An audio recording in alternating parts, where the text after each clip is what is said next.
Vous rentrez dans une bijouterie ou dans une banque ou ailleurs quand vous braquez, hein, qu'importe, et vous n'êtes pas sûr d'en sortir vivant. Vous jouez avec ce que vous avez de plus cher. Parce que vous jouez, en fait, vous jouez avec votre vie. Bien évidemment, vous mettez tout de votre côté pour que ce soit le cas, mais rien n'est garanti dans la vie.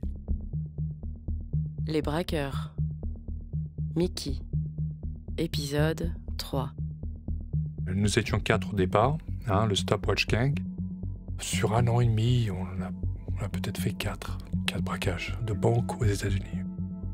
Et arrive un moment où 2 de mes complices se font arrêter à la suite d'un braquage. Johnny et moi arrivons à nous enfuir. On se retrouve à 2. On n'a pas continué de la même façon. On ne faisait plus les banques. On s'est focalisé sur les distributeurs automatiques. Vous avez des distributeurs où une cassette peut contenir plus de 200 000 euros. Donc voilà, nous, on les braquait.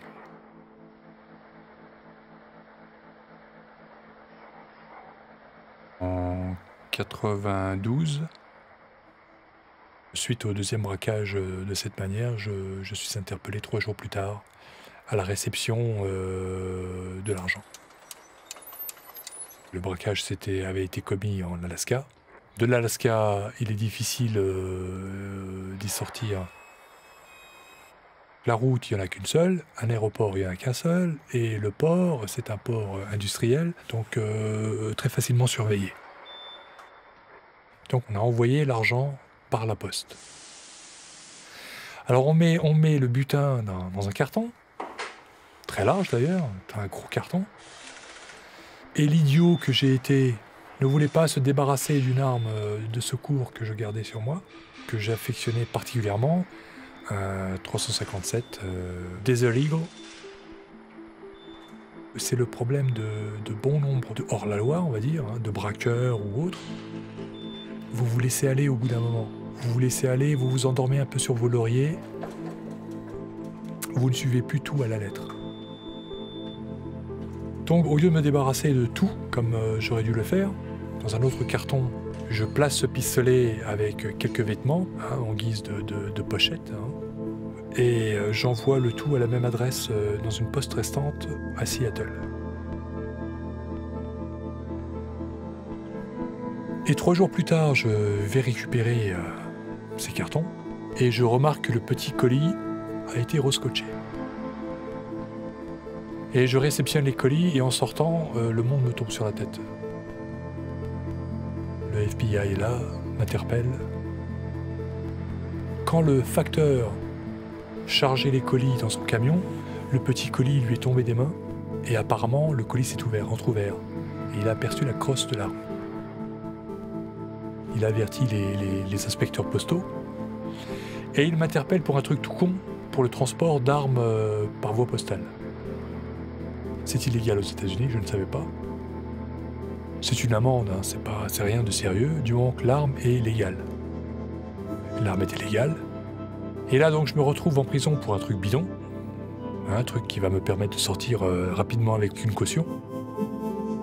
Mais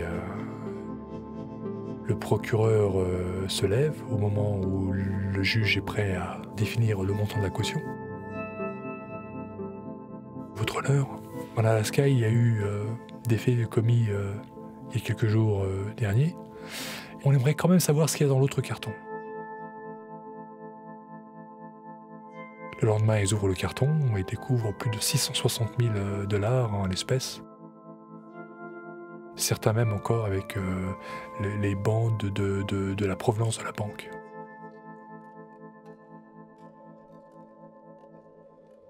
Donc j'étais mal. J'ai à l'époque 27 ans. Les charges étaient lourdes. Vol à main armée en bande organisée, ça, même pour un primaire, hein, ça va toujours chercher assez haut. Je prends 9 ans. Sur ces 9 ans, je fais à peu près 7 ans. Ça fait mal. Il y a encore quelques jours, vous étiez on top of the world, hein, sur le sommet du monde. Et là, vous vous retrouvez enterré vivant, à la fleur de l'âge. C'est très difficile à gérer. Je me suis retrouvé dans une prison qui s'appelle Sheridan, de niveau 5. Le niveau maximal est 6. Plus de la moitié avait des peines à perpétuité. Et moi, avec ma petite peine, en fait, les quelques personnes que je côtoyais m'appelaient courant d'air, parce que je ne faisais que de passer pour eux. Pour moi, ces 7 années ont été 7 années de vie en suspens. Vous êtes comme un oiseau arrêté en vol. Je n'avais qu'une idée en tête, et ça m'a coûté de nombreuses années de prison, c'est de rattraper le temps perdu, remonter au sommet, et le plus rapidement possible, et de la seule façon qui m'était possible.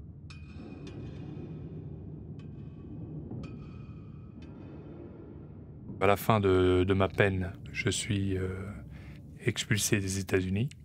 J'arrive à Paris et ma mère m'accueille. Je parle le français avec l'accent américain comme ça. J'avais perdu tous mes repères. Rappelez-vous, j'étais parti aux États-Unis à l'âge de 18 ans.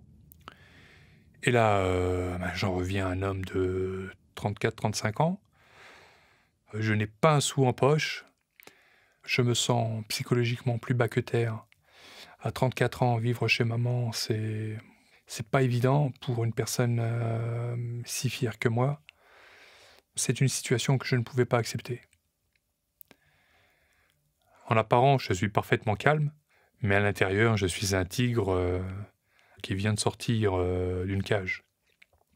Vous êtes libre, oui, physiquement, il n'y a plus de barreaux, plus de portes blindées devant vous. Mais la liberté, qu'est-ce que c'est vraiment? Et qu'est-ce qu'on en fait de cette liberté? Ma conception de la liberté à ce moment-là, ce n'était pas d'être libre physiquement, mais c'était d'être libre financièrement.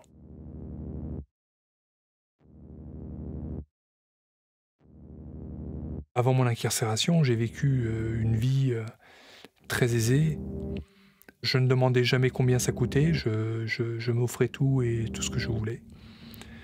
Les voyages, les vêtements, les automobiles, les motos, tout, les bijoux, tout. Je sors, je n'ai aucun projet vraiment de vie, si vous voulez recommencer tout à zéro. Qu'est-ce qui se présentait à moi? Oui, maintenant je comprends. Je comprends et je réalise que quel gâchis. Avec mes possibilités, je parle plusieurs langues, etc. J'ai été entraîneur de fitness. J'aurais pu faire autre chose, oui. Mais sur le moment, vous ne voyez pas ça. Ces options n'existent pas. Ça me paraissait tellement loin, infranchissable. Donc voilà, j'étais plus ou moins convaincu, j'allais d'une manière ou d'une autre recommencer à faire quelque chose de pas très honnête. Rapidement après ma sortie de prison, un ami de longue date de Serbie est entré en contact avec moi. Lui et d'autres avaient déjà fait quelques coups, avaient quelques coups à leur ceinture, braquage de bijouterie. Il me parle de mon frère, il me propose de m'associer à lui. Chose que je fais très rapidement. Passer de la banque à la bijouterie, pour moi, c'était simplement qu'un moyen de faire de l'argent rapidement. Ça me paraissait tout à fait faisable et tout à fait lucratif financièrement. Les banques en France ne sont pas aussi intéressantes ou en Europe, je veux dire, ne sont pas aussi intéressantes que les banques américaines. Malgré le fait d'en avoir fait 2 en Suisse, j'ai fait quand même 2 banques. Une rapidement après mon retour des États-Unis, et ça m'avait assez impressionné parce que je n'avais même pas pris la peine d'aller dans le coffre. J'avais fait le guichet, je me rappelle, le guichet de devises étrangères, et je m'étais retrouvé avec 100 000 € à peu près. Ça renfloue les poches, et puis c'était la phase, ce qu'on appelle tout communément le défauchage. Vous faites ça pour vous défaucher. À suivre Et puis on passe aux choses sérieuses. sur arteradio.com.